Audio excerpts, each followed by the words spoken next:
오늘 나눌 말씀은 레위기 4장 3절에서 12절의 말씀입니다. 레위기 4장 3절에서 12절 말씀 우리 함께 봅니다. 레위기 4장 3절에서 12절의 말씀 우리 한 목소리로 읽겠습니다. 만일 기름 부음을 받은 제사장이 범죄하여 백성의 허물이 되었으면 그가 범한 죄로 말미암아 흠없는 숫송아지로 속죄 제물을 삼아 여호와께 드릴지니 그 숫송아지를 회막문 여호와 앞으로 끌어다가 그 숫송아지의 머리에 안수하고 그것을 여호와 앞에서 잡을 것이요 기름 부음을 받은 제사장은 그 숫송아지의 피를 가지고 회막에 들어가서 그 제사장이 손가락에 그 피를 찍어 여호와 앞 곧 성소의 휘장 앞에 7번 뿌릴 것이며 제사장은 또 그 피를 여호와 앞 곧 회막 안 향단 뿔들에 바르고 그 송아지 피 전부를 회막문 앞 번제단 밑에 쏟을 것이며 또 그 속죄물이 된 숫송아지의 모든 기름을 떼어낼지니 곧 내장에 덮인 기름과 내장에 붙은 모든 기름과 두 콩팥과 그 위에 기름 곧 허리 쪽에 있는 것과 간에 덮인 꺼풀을 콩팥과 함께 떼어내되 화목제 제물의 소액에서 떼어냄 같이 할 것이요 제사장은 그것을 번제단 위에서 불사를 것이며 그 숫송아지의 가죽과 그 모든 고기와 그것의 머리와 정강이와 내장과 똥 곧 그 송아지의 전체를 진영 바깥 재 버리는 곳인 정결한 곳으로 가져다가 불로 나무 위에서 사르되 곧 재 버리는 곳에서 불사를 지니라. 아멘. 오늘 살펴보는 내용은 제사장을 위한 속죄제입니다. 먼저 속죄제를 드리는 제사장은 숫송아지를 회막문 앞으로 데려다가 그 머리에 안수하고 잡게 됩니다. 레위기 4장 4절입니다. 그 숫송아지를 회막문 여호와 앞으로 끌어다가 그 숫송아지의 머리에 안수하고 그것을 여호와 앞에서 잡을 것이요. 여러 번 말씀드린 것처럼 예배자가 예물이 되는 짐승 위에 안수하는 것은 예배자와 예물을 동일시하는 의식입니다. 그래서 예배자의 죄가 예물인 숫송아지에게 전가되었음을 상징하는 행동이죠. 그래서 이제 숫송아지가 죽는다. 그것은 곧 예배자, 지금 제사를 드리는 제사장의 죽음으로 인정되며 숫송아지가 흘리는 피는 예배자의 피로, 제사장의 피로 인정되게 되는 겁니다. 그렇게 숫송아지를 잡은 그 피를 가지고 제사장은 회막, 성막으로 들어가서 손가락에 피를 찍어 성소의 휘장 앞에 7번 뿌리게 됩니다. 레위기 4장 5절입니다. 기름 부음을 받은 제사장은 그 숫송아지의 피를 가지고 회막에 들어가서 그 제사장이 손가락에 그 피를 찍어 여호와 앞 곧 성소의 휘장 앞에 7번 뿌릴 것이며 피를 휘장 앞에 뿌린다라는 것은 휘장 안이 하나님의 임재를 상징하는 지성소라는 것과 밀접한 관계가 있습니다. 제사장은 휘장을 통과하여 지성소로 들어가 하나님을 섬겨야 합니다. 그러려면 휘장을 반드시 통과해야 합니다. 그런데 그 휘장 앞에 속죄의 피가 뿌려져 있는 겁니다. 그러면 제사장이 휘장을 통과해 지성소로 가려면 휘장 앞에 뿌려진 그 피, 속죄의 피를 지나가야 하는 겁니다. 이것은 제사장이 하나님 앞에 나아가려면 속죄의 피를 지나서만이 하나님께로 나아갈 수 있다는 것을 보여주는 겁니다. 또한 그래서 7번 뿌리라고 하는 겁니다. 성경에서 7, 7이라는 숫자는 하나님의 완전함을 상징하는 숫자이기 때문입니다. 그러니까 휘장 밑에, 휘장 앞에 피를 7번 뿌리는 것은 휘장 앞에 뿌려진 피가 완전한 속죄의 피다라는 상징적 의미가 있는 것이죠. 그렇기 때문에 이 휘장 앞에 7번 뿌려지는 피는 또한 예수 그리스도의 완전 무결한 속죄의 피를 예표합니다. 우리 오늘 좀 왔다 갔다 해야 하는데 레위기 4장에 이렇게 표시해 놓으시고 히브리서 10장으로 한번 가보겠습니다. 히브리서 10장 19절입니다. 히브리서 10장 19절 히브리서 10장 19절입니다. 그러므로 형제들아 우리가 예수의 피를 힘입어 성소에 들어갈 담력을 얻었나니 그 길은 우리를 위하여 휘장 가운데로 열어놓으신 새로운 살 길이요 휘장은 곧 그의 육체니라. 또 하나님의 집 다스리는 큰 제사장이 계심에 우리가 마음의 뿌림을 받아 악한 양심으로부터 벗어나고 몸은 맑은 물로 씻음을 받았으니 참 마음과 온전한 믿음으로 하나님께 나아가자.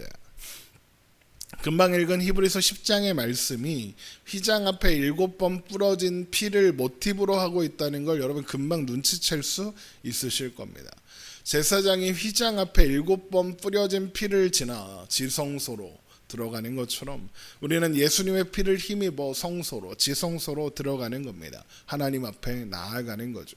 그리고 그런 예수의 피가 우리 마음에 뿌려져 있는 겁니다. 이렇게 휘장 앞에 뿌려진 피는 예수 그리스도의 피를 예표하는 것이고 우리가 자주 부르는 보혈을 지나 하나님 품으로 하는 그 찬양의 모티브가 되고 있는 것이죠. 자, 그렇게 휘장 앞에 피를 7번 뿌린 후에는 회막 안에 있는 향단 뿔들에도 그 피를 바르고 그 남은 피 전부를 회막 문 앞에 성막 문 앞에 있는 번제단 밑에 쏟아야 합니다. 레위기 4장 7절입니다. 제사장은 또 그 피를 여호와 앞 곧 회막 안 향단 뿔들에 바르고 그 송아지 피 전부를 회막 문 앞 번제단 밑에 쏟을 것이며 피를 바르는 분향단의 뿔은 분향단 내 모서리에 있는 뿔 모양의 장식을 의미합니다. 출애굽기 30장에서 분향단 제작법을 살펴보면서 그 내용을 확인했었는데 이 분향단의 뿔은 하나님의 권세와 구원하시는 능력을 상징합니다. 특히 메시아이신 예수님을 예표하죠. 그래서 요한계시록 9장 13절을 보면 여섯째 천사가 나팔을 불매 내가 들으니 하나님 앞 금제단 네 뿔에서 한 음성이 나서라고 하는데 그 음성이 곧 예수님의 음성인 것을 알 수 있거든요. 그러니까 예수님을 예표하는 겁니다. 그래서 분향단에 피를 바른다라는 것은 하나님의 구원하시는 능력에 죄인인 인간을 맡긴다. 하나님의 구원하시는 능력에 예수님께 의지한다. 이런 의미가 있는 겁니다. 그런데 그 분향단에서 피워지는 연기는 성도들의 기도를 상징합니다. 요한계시록 5장 8절에 이 향은 성도들의 기도들이다라고 고백하고 있죠. 그렇다는 것은 분향단에 있는 뿔에 피를 바르는 이 행동은 하나님께서 예수 그리스도의 피를 의지하는 사람, 그래서 예수님이 구원하시는 능력이 있으신 분인 것을 고백하며 그분을 의지하여 죄사함을 간구하는 자들의 기도를 하나님께서 연락하신다라는 것을 보여주는 상징이 되는 겁니다. 그러니까 분향단에 피를 바름으로써 하나님께서 이 죄인의 고백을 받아주셨다라고 상징적으로 보여주게 되는 것이죠. 그 후에는 앞에도 말씀드린 것처럼 남은 피 전부를 회막문 앞 제단 밑에 쏟습니다. 레위기 4장 7절에 그 제사장은 또 그 피를 여호와 앞 회막 안 향단 뿔들에 바르고 그 다음에 그 송아지 피 전부를 회막문 앞 번제단 밑에 쏟을 것이며 이렇게 되어 있죠. 이 속죄제물의 남은 피 전부를 번제단 밑에 쏟는 것의 의미는 피가 번제단 밑에 쏟아지는 장면을 한번 상상해 보면 눈치챌 수 있습니다. 상당히 많은 양의 피가 번제단 밑에 쏟아지게 되겠죠. 그러면 피는 대부분 이렇게 땅을 흘러내려서 지면을 덮게 될 겁니다. 물론 땅으로 흡수되는 것도 있겠지만 이렇게 흘러갈 겁니다. 이런 모습은 먼저 흙으로 태어나서 결국에는 흙으로 돌아갈 인간을 덮는 속죄의 은혜를 상징하는 겁니다. 그러니까 그 흙을 덮는다. 속죄의 피가 흙인 인간을 덮는 겁니다. 또 나아가서 이 제사장의 범죄로 인해서 허물을 얻게 된 사람들이 누구라고 했습니까? 이스라엘 모든 백성들이라고 했죠. 그러니까 이 번제단 밑에 뿌려져 땅을 덮는 쏟아지는 이 피는 제사장으로 인해서 허물을 갖게 된 모든 백성들에게 속죄의 피가 덮여, 그래서 모든 속죄의 피로 인해서 모든 백성들이 그 허물이 해결되었다라는 것을 보여주는 것이죠. 그래서 이것 또한 예수님의 십자가의 보혈이 모든 믿는 자의 죄를 덮으시고 죄를 해결하신다는 것을 예표하는 바인 겁니다.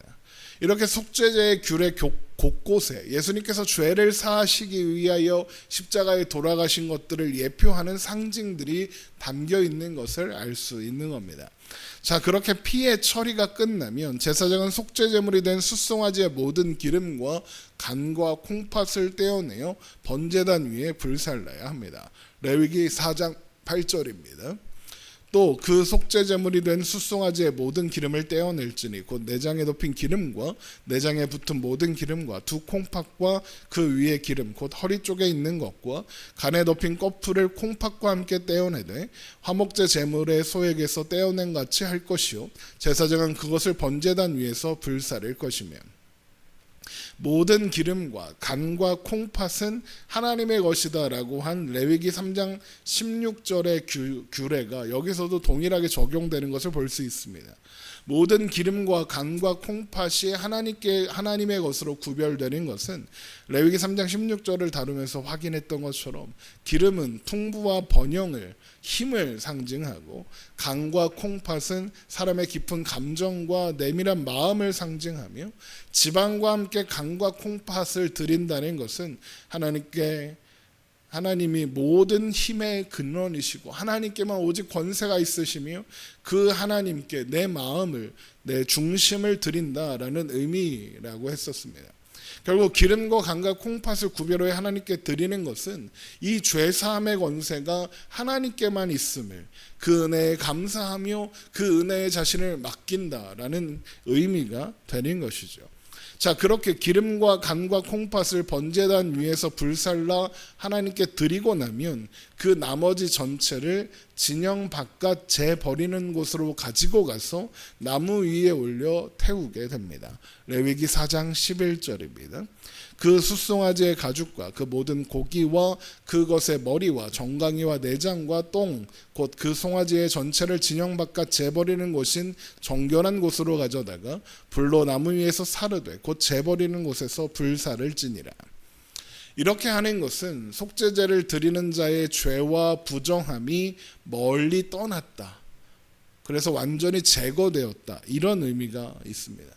그런데 이것을 번제단이 아닌 진영 바깥 재버리는 곳에서 태우는 것은 그 모든 부위가 죄인과 그의 죄 자체를 상징하는 부위이기 때문입니다.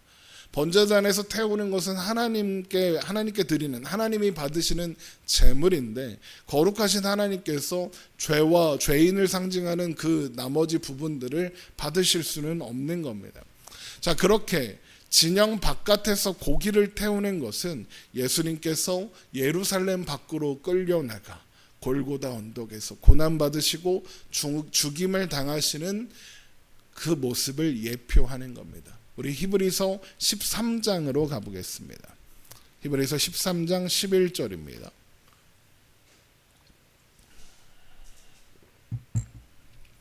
히브리서 13장 11절 이는 죄를 위한 짐승의 피는 대제사장이 가지고 성소에 들어가고 그 육체는 영문 밖에서 불사름이라.